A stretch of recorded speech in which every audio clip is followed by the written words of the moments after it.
나누실 말씀은 히브리서 11장 말씀을 보겠습니다. 신약성경 뒤쪽으로 가셔서 히브리서 11장 8절로 12절까지요. 신약성경 365페이지입니다. 히브리서 11장 8절로 12절, 그 다음에 21절입니다. 우선 8절부터 12절까지 천천히 같이 합독하겠습니다. 시작. 믿음으로 아브라함은 부르심을 받았을 때에 순종하여 장래의 유업으로 받을 땅에 나아갈새 갈 바를 알지 못하고 나아갔으며, 믿음으로 그가 이방의 땅에 있는 것 같이 약속의 땅에 거류하여 동일한 약속을 유업으로 함께 받은 이삭 및 야곱과 더불어 장막에 거하였으니, 이는 그가 하나님이 계획하시고 지으실 터가 있는 성을 바랐습니다. 믿음으로 사라 자신도 나이가 많아 단산하였으나 잉태할 수 있는 힘을 얻었으니, 이는 약속하신 이를 미쁘신 줄 알았습니다. 이러므로 죽은 자와 같은 한 사람으로 말미암아 하늘의 허다한 별과 또 해변의 무수한 모래와 같이 많은 후손이 생육하였느니라. 아멘. 21절입니다. 건너뛰어서 21절 시작. 믿음으로 야곱은 죽을 때에 요셉의 각 아들에게 축복하고 그 지팡이 머리에 의지하여 경배하였으며. 거기까지입니다. 잠깐 기도할게요. 자비하신 하나님 아버지, 우리를 죄의 저주에서 구원하시려 그 아들 예수 그리스도를 이 땅에 보내시어 십자가의 제물 되어 죽게 하시고 다시 부활케 하여 우리의 죄를 씻고 영생의 소망을 품고 살아가게 해주셔서 감사합니다. 비록 우리 앞에 인생길이 멀고 험하고 고달프지만 결국 우리가 가야 할 곳은 정해져 있고 그곳에서 사는 그날이 있기에 이 땅의 고달픈 삶을 살아낼 수가 있습니다. 지금도 질병과 상실로 고통받는 이들도 있고 외롭고 고달픈 사명을 감당하기 위하여 눈물과 땀으로 주어진 길을 가고 있는 사역자들도 많습니다. 모두가 주님의 붙드심과 위로하심이 필요하며 그 어떤 것보다 주님께 대한 믿음이 절실히 필요합니다. 이 시간 우리에게도 이 믿음이 필요합니다. 환경과 처지에 상관없이 늘 변함없으신 그 전능하신 하나님을 믿고 의지하는 믿음의 자세가 절실히 필요합니다. 이 시간의 말씀을 통해 우리에게도 나그네 같은 인생길에서도 늘 함께 하시는 하나님의 은혜를 의지하고 도움을 받는 그런 믿음의 삶을 살게 하여 주시옵소서. 성령님 이 시간도 우리와 함께 하시고 임하여 주시옵소서. 예수님의 이름으로 기도합니다. 아멘. 오늘도 소망에 찬 주일을 맞이하여 우리 모두의 가슴에 영생과 천국의 소망이 넘쳐나시기를 바랍니다. 오늘 나누고자 하는 말씀의 제목은 아브라함과 야곱인데, 그 두 사람의 믿음의 삶에 대해서 잠시 비교해 보면서 우리가 배워야 할 것과 또 경계해야 할 것을 구별하여 우리에게 필요한 교훈과 은혜를 받고자 합니다. 아브라함과 야곱은 모두 하나님께로부터 부름받은 하나님의 사람들이면서 두 사람은 할아버지와 손자의 관계이기도 합니다. 같은 혈통이면서 동시에 하나님께 부름을 받았지만 두 사람이 살다간 삶의 모습은 정반대입니다. 타고난 성품이 다른 것인지 아니면 환경이 다른 것인지 또는 하나님의 부르심이 달라서 그런지는 잘 모르겠지만 너무나 두 사람의 살아온 모습이 다르기 때문에 좋은 비교가 되며 또 이 비교를 통해서 우리에게 배울 점이 있겠다고 여겨집니다. 본론으로 들어가서 아브라함이 살던 갈대아 우루라는 지역은 옛날 창세기 10장에 나오는 니무롯에 의해서 세워진 바벨론 제국의 큰 도시였습니다. 갈대아 우루. 창세기에 나오는 니무롯이란 사람은 맨 처음 하나님을 대항해서 자기 자신이 하나님처럼 높아지겠다고 호기를 부리던 대단한 왕이었습니다. 나 하나님 안 믿어. 그게 아니고 내가 하나님처럼 될 거야 라고 했던 사람이었다고요. 용맹스럽고 거침이 없는 그 지도력 때문에 많은 사람들이 그를 따랐고 그에 의해서 큰 나라가 만들어졌습니다. 최초의 왕국이 바로 니무롯에 의해서 세워진 거죠. 우리나라 단군조선, 고조선 단군에 의해서 세워진 최초의 왕국인 고조선보다도 더 훨씬 먼저 세워진 나라가 바벨론 제국입니다. 그러나 교만해져서 하나님을 대항해 바벨탑을 쌓고 사람들을 끌어모아 하나님의 왕국이 아닌 자기 자신의 왕국을 만들고자 했습니다. 그러다가 하나님의 징벌을 받아 사람들이 흩어지고 바벨론 제국은 깨져버렸습니다. 아브라함이 살던 때는 니므롯도 죽고 바벨론 제국도 망한 때였지만 그 바벨론 제국의 큰 도시인 만큼 바벨론의 문화 문명이 여전히 가득했던 그 시대입니다. 바벨이 무슨 뜻이라고요? 혼잡이라는 뜻입니다. 섞였다. 순수한 것이 아니고 막 섞였다. 그런 뜻이 바벨이라는 뜻입니다. 그래서 니므롯에 의해서 첫 번째 바벨론 제국이 생겼고 그 한참 후에 또 두 번째 바벨론 제국이 세워졌습니다. 두 번째 제국. 바벨론 언제요? 다니엘 때. 그 바벨론 제국에 의해서 이스라엘이 멸망했잖아요. 두 번째 바벨론 제국이 지나갔습니다. 그런데 요한계시록에 보면 지금 시대, 마지막 종말의 때를 또 바벨론 제국이라고 표현을 합니다. 왜 그럴까요? 섞였기 때문에. 혼잡, 막 섞였기 때문에 그래서 모든 문화, 모든 정신, 모든 이념, 모든 종교가 다 섞인 시대, 그걸 바벨론 시대라고 합니다. 바벨론 제국. 그래서 요한계시록에는 마지막 시대, 예수님의 재림 직전, 심판 직전의 시대를 바벨론 제국이라고 표현을 하는 이유가 마지막 시대에는 다 섞이기 때문에. 하나님을 향해서는 섞이면 돼요? 안 돼요? 신앙이? 섞인 신앙이면 안 돼요. 이것도 좋고 저것도 좋고 그럼 절대로 안 돼요.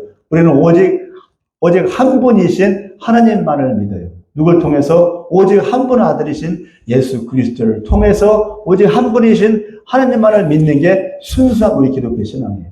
근데 마지막 시대 어떻다고요? 막 섞인다고. 종교 다원주의. 지금 시대 종교 다원주의 시대예요.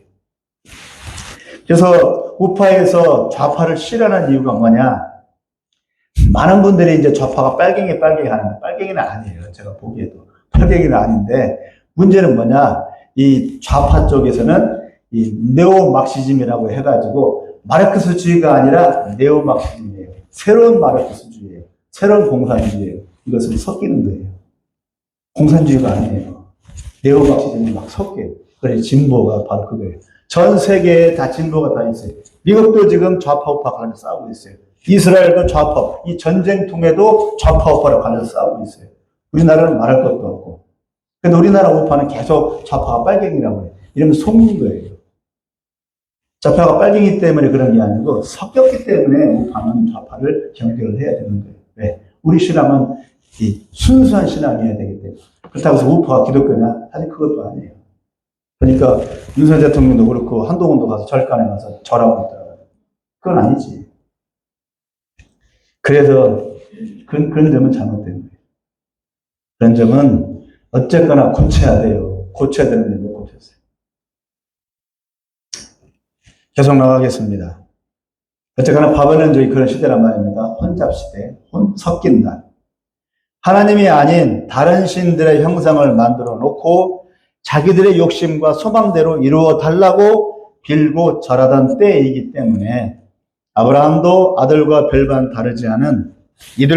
별반 다르지 않은 상태였어요. 아브라함도 그 당시에는 우상 숭배하는 그런 사람이었어요. 순수한 신앙이 아니었어요. 하나님이 그를 부르시기 위해서 그 아브라함 집안을 아버지 때로부터 구별시켜 그 도시를 떠나게 했고, 도시가 워낙 혼잡스러운 도시니까 거기를 떠나게 했어요. 아버지 때.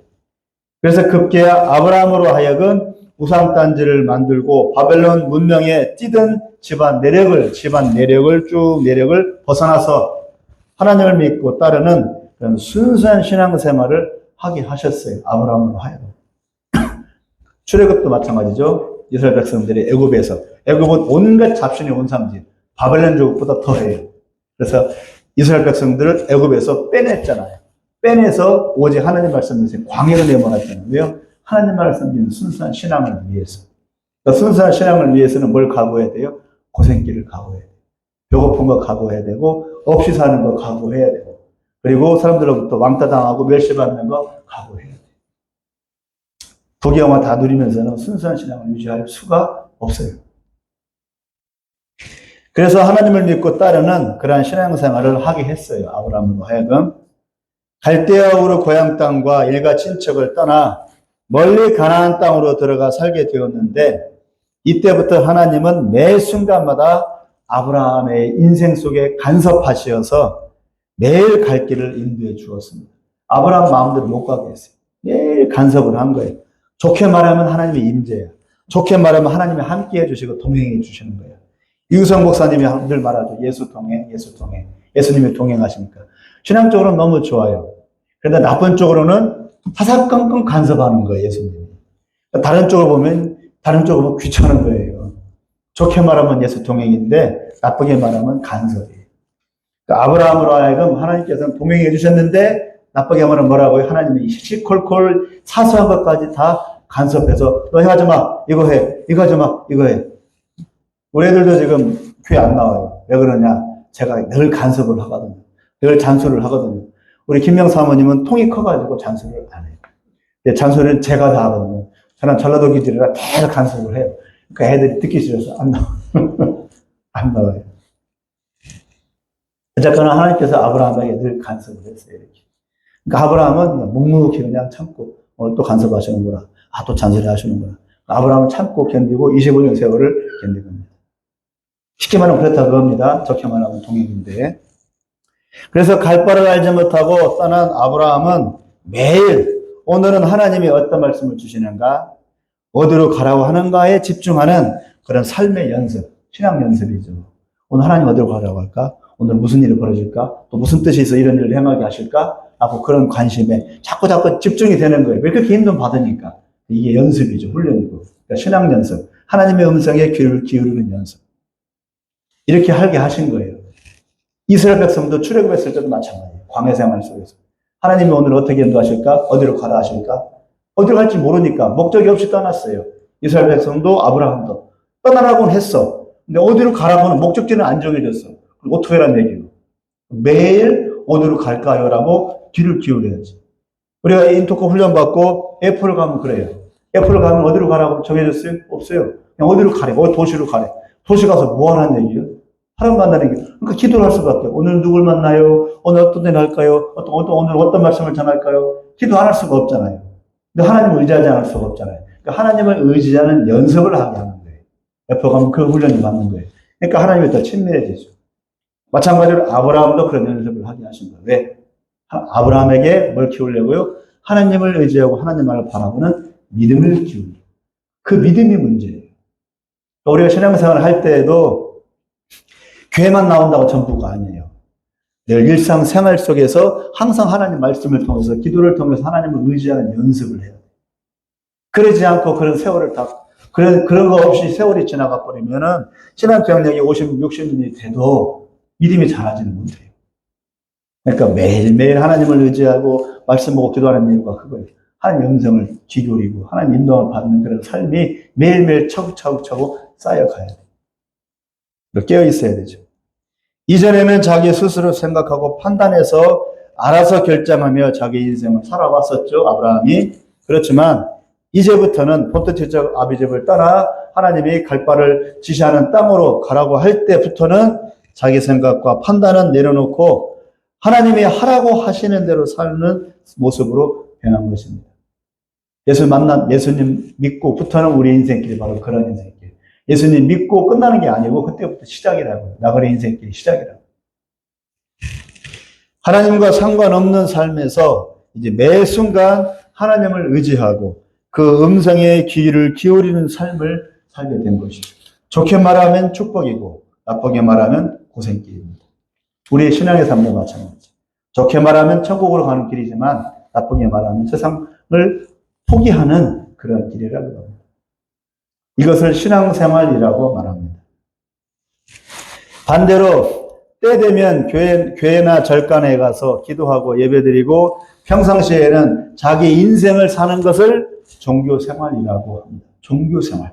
자기를 위한 종교생활. 때가 되면 예배드리고 때 되면 헌금하고 봉사하고 기도하는 것입니다. 무엇이 다릅니까?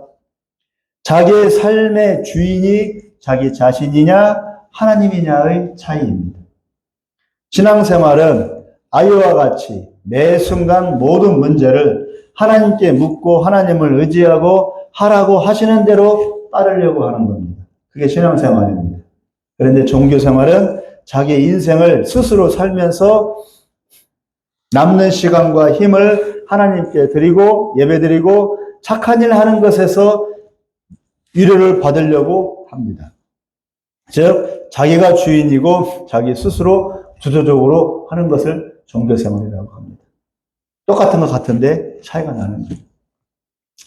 그러나 아브라함은 자기 인생의 주인이 하나님이었고 하나님의 인도하심을 잘 알아서 따르고자 했습니다. 왜 출애굽한 이스라엘 백성들이 광야에서 그런 개고생을 많이 했습니까? 그리고 기어이 가나안 땅을 못 들어갔습니까? 왜 그렇습니까? 내가 주인인데 왜 자꾸 하나님이 나의 주인이라고 말하려고 하는 거예요? 그 싸움이었어요. 내가 주인이냐 하나님이 주인이냐. 결국 이스라엘 백성들 가나안 땅에 못 들어간 이유가 뭐예요? 결국은 우리는 내가 주인이라 그거예요. 하나님 주인으로 하지 말라 그거예요. 그래서 결국은 가나안 땅에 못 들어갔어요. 그 싸움이에요.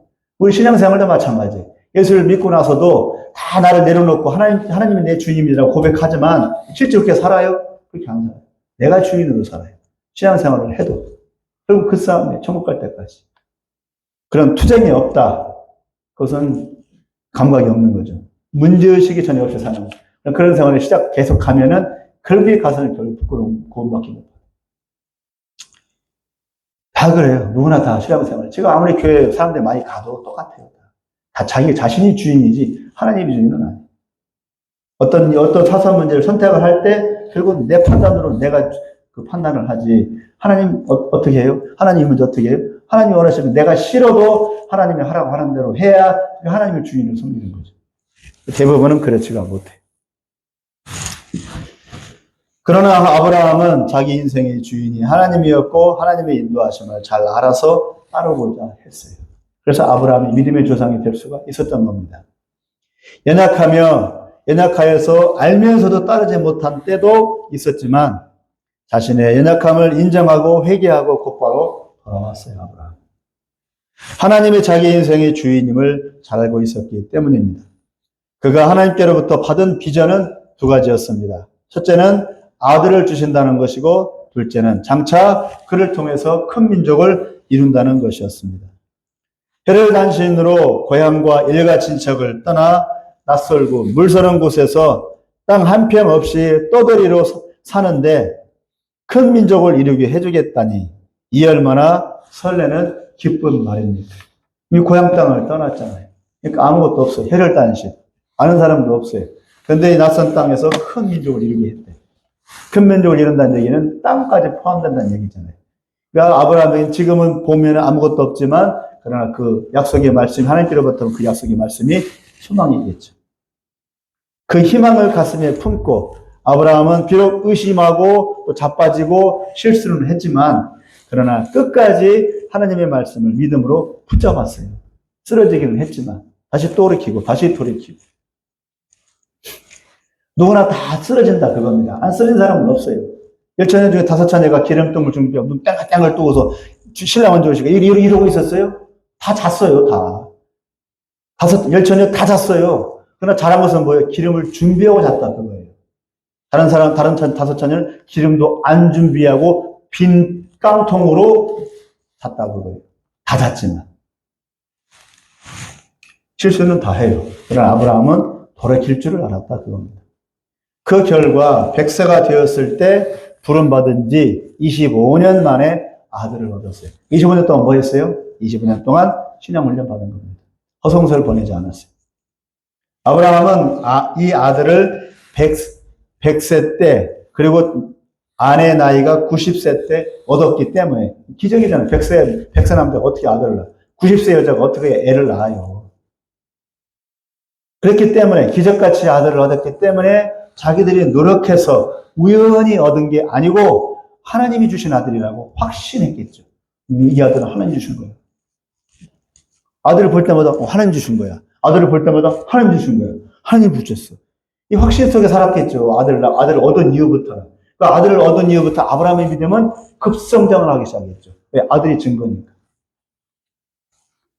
즉 상식으로가 아니고 믿음으로만이 인정할 수 있는 사실이었던 것입니다.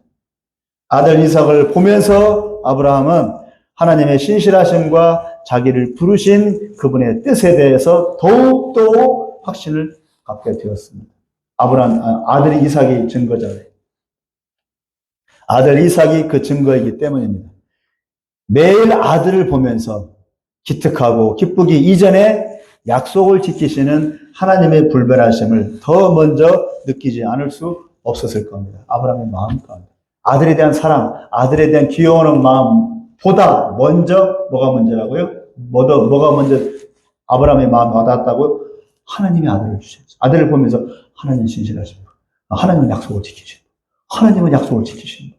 그 하나님에 대한 믿음이 자꾸 쌓여갔겠죠. 아브라함은. 아들에 대한 사랑보다. 아들의 사랑이 없었던 건 아니죠. 결국 아들을 보면서 아브라함은 하나님께 대한 믿음이 날로 더 깊어졌던 것입니다.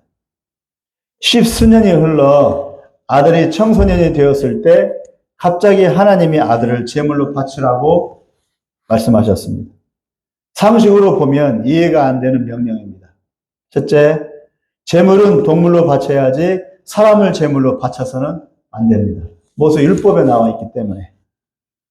물론 모세의 율법은 그 후의 일이지만, 둘째는 아들을 통해서 민족을 이루겠다고 하셨는데 아들을 제물로 바쳐버리면 민족에 대한 약속은 어찌 되는 겁니까? 하나님이 자기 입으로 말해놓고 약속을 거둬요? 그럼 하나님이 아니지. 혼란스러울 수 있는 거죠. 하나님이 착각하셨나? 이상하네. 뭔가 잘못 말씀하신 것 같은데? 라고 따지지 않고 아브라함은 들은 그대로 순종해서 아들을 데리고 모리아산으로 올라가 칼을 빼들고 아들을 산채로 잡으려고 했습니다. 이유불문하고. 그러니까 상식이 안 통하는 거죠. 믿음에는 상식이 아닙니다. 상식으로는 믿을 수가 없어요. 왜냐하면 죽은 몸 같은 자신과 아내의 몸에서 아들을 주신 그 하나님이 아들을 제물로 받으셔도 또한 아들을 살리시든 주시든 하실 것이라는 믿음이 아브라함에게 있었기 때문에 이미 그 상태에서는 아브라함의 믿음이 요구에서 이만큼 급성장해 있었기 때문에 아브라함은 아들을 아무런 주저함 없이 데리고 가서 죽일 수가 있었던 겁니다. 그러니까 아브라함이 아들을 바치는 그것만 보면 이해가 안 돼. 어떻게 이런 믿음이 있을까? 그러나 아브라함이 아들을 얻는 그 과정, 아들을 바치기까지의 긴 25년의 과정, 30년의 과정, 40년의 과정을 봐야 아브라함이 아들을 어떻게 바칠 수 있었는가를 이해가 되는 거예요. 그 과정이 없이는. 아들이 자라는 것을 보면서 아브라함의 믿음도 자랐고 뿌리를 내리고 굳건해졌을 것입니다. 25년의 인내의 세월, 그리고 다시 10수년의 아들을 얻은 그 기쁨의 세월이 아브라함의 믿음을 키우고 강하게 한 것입니다. 결국 하나님은 아들을 바치는 아브라함의 마음을 받으시고 친히 순양을 따로 준비하시어 제물로 드리게 하셨습니다. 그리고 나서 아브라함을 믿음의 조상으로 인정했습니다.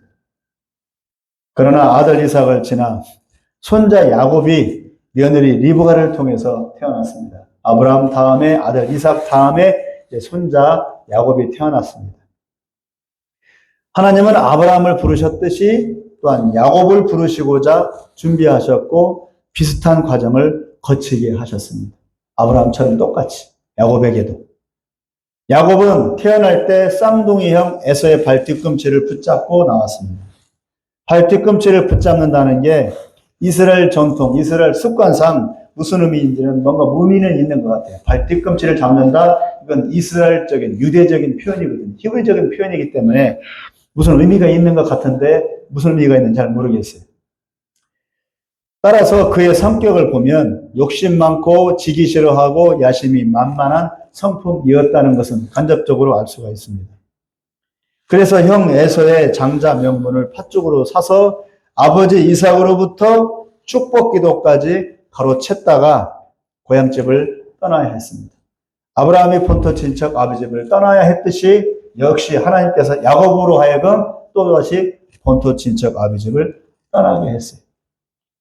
과정이 어떻든 갈대아 우르의 우상 문화에서 부름받아 하나님과 직접 대면하도록 나감의 삶을 산 아브라함과 같이 손자 야곱 역시 안식처인 부모 품을 떠나 타향 땅 외삼촌 집에 가서 머슴 노릇을 하며 살아야 했습니다.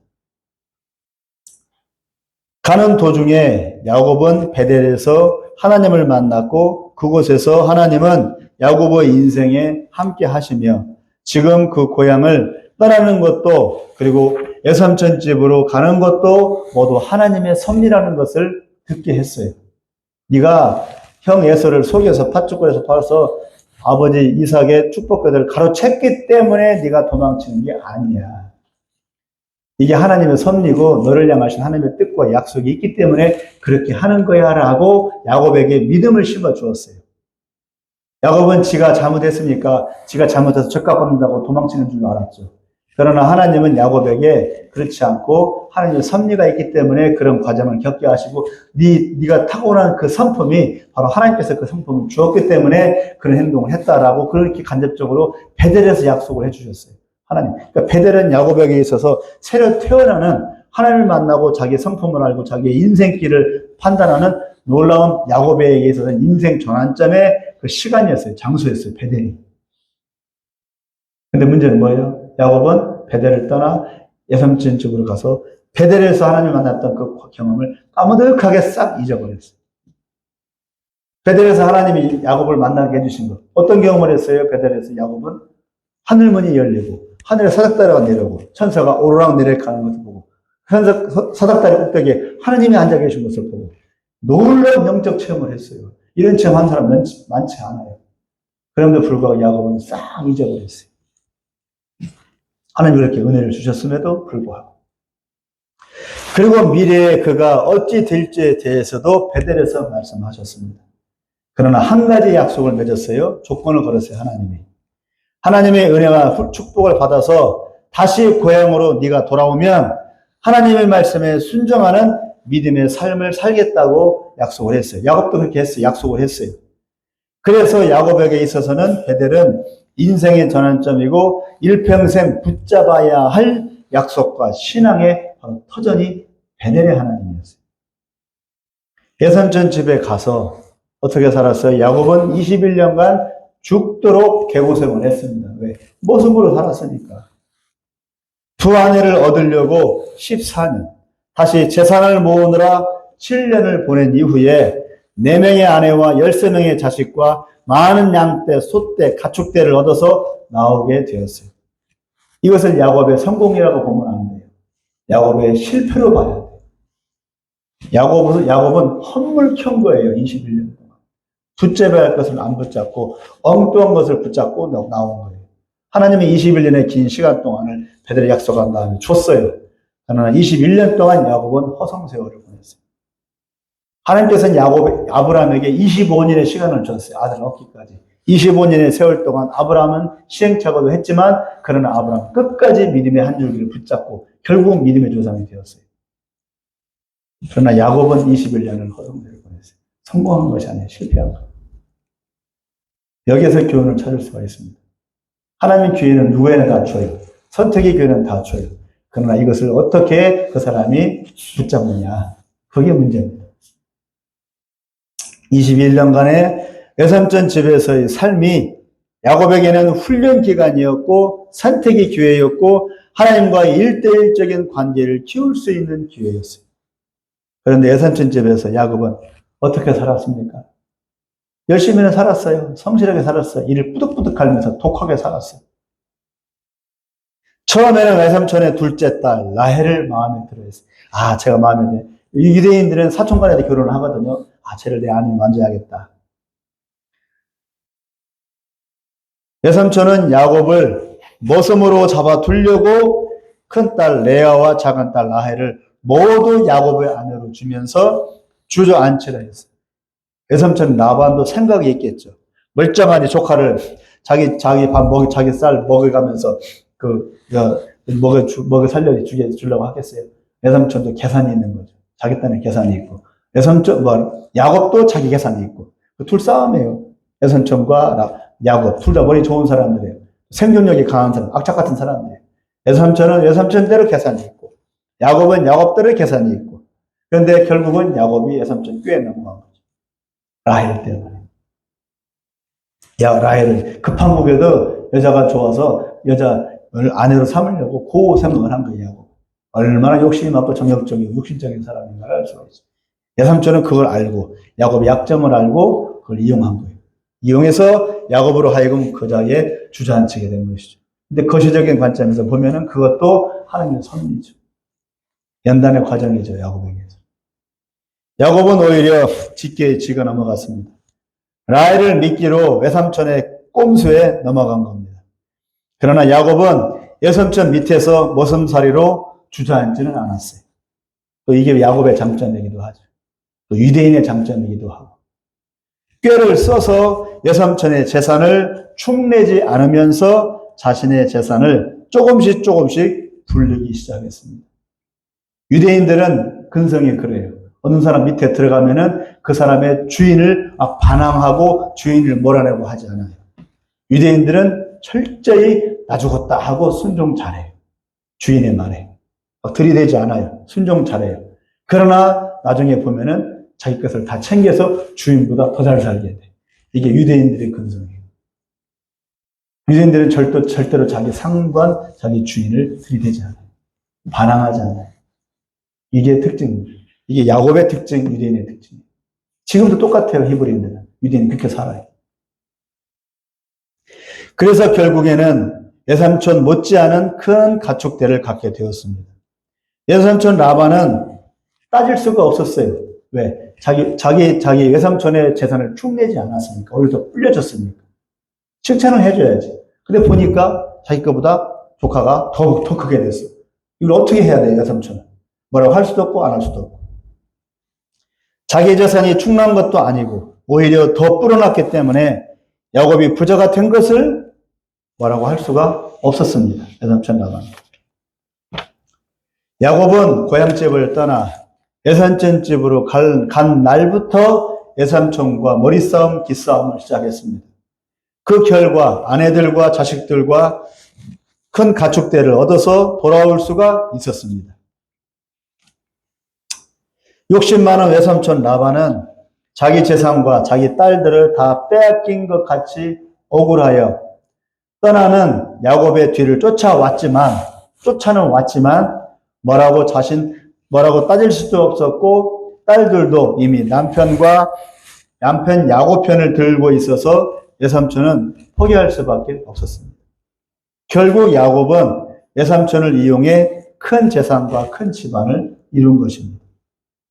여기서 아브라함과 비교해 보면 하나님의 부르심 이후에 아브라함은 25년간 아들을 얻지 못한 채 참고 기다리는 인내 세월을 통해서 그래도 하나님을 의지하고 신뢰하는 믿음 훈련을 받았고, 아들을 얻음으로 그 믿음이 확고해졌습니다. 그리고 아들을 바침으로 하나님께 그 믿음을 인정받았습니다. 25년간 아브라함은 많은 자식과 큰 민족이 아니라 믿음을 얻게 된 것입니다. 그런데 야곱은 21년간 외삼촌 집 모섬살이로 고생하면서 믿음이 자라기보다는 세상적인 성공을 거두었습니다. 머리싸움, 기싸움에서 야곱은 모섬에서 한 부족의 어른이 된 겁니다. 외삼촌을 누른 겁니다. 이긴 겁니다. 그러나 믿음은 아니었습니다. 식솔들을 데리고 귀향했을 때 야곱은 형 에서의 벽을 넘어야 했고, 야복강에서 천사와 씨름하며 사랑하려고 하나님께 애걸복걸 했지만 그는 처음 약속했던 베들로 돌아가지 않았고, 자기가 보기에 더 안전하다고 여기는 세겜으로 식솔들을 데리고 갔습니다. 이것이 야곱이 믿음을 키운 것이 아니라 결국은 역시 자기 노력으로 성공한 그것을 보여주는 겁니다. 야곱은 하나님의 약속을 깡그리 다 잊어버렸고 자기 가족, 자기 재산 챙기기에 급급하여 더 중요하고 더 실질적인 믿음은 잃어버렸습니다. 하나님은 야곱으로 하여금 믿음을 키우고자 했지만 야곱은 믿음보다 세상 사는데 필요한 가족과 재산이 더 중요하다고 여겼고 자기 자신의 능력을 더 의지했습니다. 세겜에서 무슨 일이 벌어졌습니까? 자기 마음대로 찾아간 세겜에서 야곱은 딸 디나가 강간당하는 고통을 겪었고 그것을 기점으로 해서 자기 아들들이 한 부족을 무참하게 도륙하는 살인자들로 변하는 꼴을 보아야 했습니다. 이후에도 야곱은 결코 베델을 기억하지 못했고 하나님의 약속을 붙잡지 못한 채 유리방황하는 거친 인생을 살아야 했습니다. 우리 21절을 읽어보겠습니다. 21절이요. 시작. 믿음으로 야곱은 죽을 때에 요셉의 각 아들에게 축복하고 그 지팡이 머리에 의지하여 경배하였습니다. 이때가 언제입니까? 야곱이 130년이 사이가 넘은 세월이 지난 후에 말하면 야곱이 제가 욕심내서 얻었던 아내도 다 죽고 자식들도 엉망진창, 자기가 재산도 다 깡그리 잊어버리고 재산, 가족, 자식들 다 잃어버리고 몸뚱아리 하나만 남았을 때 그리고 몸도 이제 건강한 몸이야 다 늙어서 이제 죽을 날만 기다리는 그거 했을 때야 이렇게 고백할 수가 있는 거예요. 다 상실했을 때 야곱은 제 얘기가 아니잖아요. 속에 이렇게 나와 있는 사실이잖아요. 기근이 들어가지고 거기 가나안 땅에 살지 못했을 때 아들 요셉에 의해서 가나안 애굽에 들어와서 땅 얻어가지고 노예로 살 때 그때 야곱은 이런 고백을 할 수 있어요. 이런 고백을 팔팔할 때는 못했어요. 야곱이 성숙한 믿음을 갖게 된 것은 기근이 들어 쫄딱 망하고 생떼 같은 자식들을 잃어버리고 이제 자신은 늙어서 아무것도 할 수 없다고 했을 때 애굽으로 먹을 것을 구하러 자식들을 보내는 과정에서 이미 애굽에서 총리가 되어 있던 그 아들 요셉에 의해 다 잃고 빈몸으로 애굽에서 아들 덕에 얹혀 살게 되었을 때야 믿음을 갖게 되었어요. 요셉을 딱 보니까 자기 11번째 아들 요셉을 죽었다고 생각했던 잊어버렸던 그 아들 요셉을 보니까 총리가 되어 있어요. 야곱은 무슨 생각을 했을까요? 요셉이 잘나서 총리가 됐구나 이렇게 생각했겠어요? 하나님이 요셉을 총리로 만들어줬네. 나는 잊어버리고 난 내 맘대로 내 의지대로 내 노력대로 그냥 죽도록 일을 가며 그렇게 믿음으로 살지 못하고 나 이렇게 살아와서 여기까지 왔는데 지금 보니까 절딱 다 잃어버렸는데 죽었다고 생각했던 그 아들을 보니까 총리가 되어 있어요. 애굽의 총리가. 어떻게 생각했겠어요? 자기가 아들을 키웠다고 생각했겠어요? 요셉이 잘나서 그렇게 성공했다고 생각했겠어요? 나는 내 마음대로 살았는데 하나님은 내 아들을 이렇게 키우셨구나. 그렇게 생각하지 않았겠어요? 야곱은 하나님의 은혜와 하나님의 섭리에 대해 감사하는 마음을 생각했죠. 요셉을 보니까 자신이 그렇게 애지중지했던 자식들이 망가지고 자기가 그렇게 애쓰게 벌어서 자랑했던 재산도 다 어그러지고 자신만만했던 육신도 이제 기력이 다 빠지고 나서 나는 실패한 인생이라고 여겼는데 애굽에 와서 보니까 잃어버린 아들이 애굽 큰 제국의 총리가 되어 있었고 온 가족이 살 곳을 이제 얻게 되자 야곱은 신실하신 하나님을 깨닫게 된 겁니다. 자신은 약속을 잊어버리고 자기 뜻대로 살아오면서 별별 고생을 다 겪었어도 그래도 하나님께 돌아가지 않았는데 신실하신 그 하나님은 자신에 대한 베델에서 했었던 그 약속을 지키시고 자기도 모르는 사이에 자기 아들을 총리로 만들어 놓으신 그 하나님 그리고 기근으로 온 세상에 굶어 죽어나가는 마당에 자신의 식솔들은 안전하게 풍부한 애굽 땅에서 살 수 있게 하신 그 하나님의 섭리를 경험하고 나서야 야곱은 하나님께 대한 믿음을 회개하면서 갖게 된 겁니다.